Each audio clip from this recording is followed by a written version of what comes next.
So, I decided, let's sell some more TF2 shit I never use and put it towards this Operation Breakout case key. Well, let's see what the result is. Come on. Come on. Come on. Come on. Oh, ooh. Ooh. Okay, yeah, I'll take this. Sure.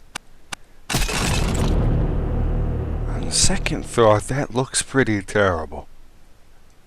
It looks like someone took a maze from Applebee's, put it on the gun, ironed it on, and then painted the stock grayish, navy blue.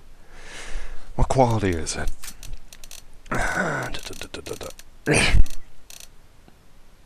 Field tested. And if I sell it, how much is it worth? 25. Wait, is it?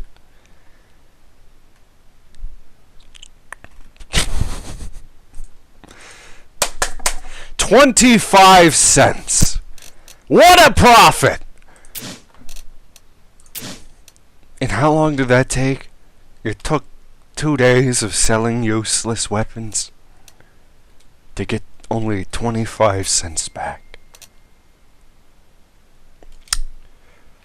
What a story, Mark.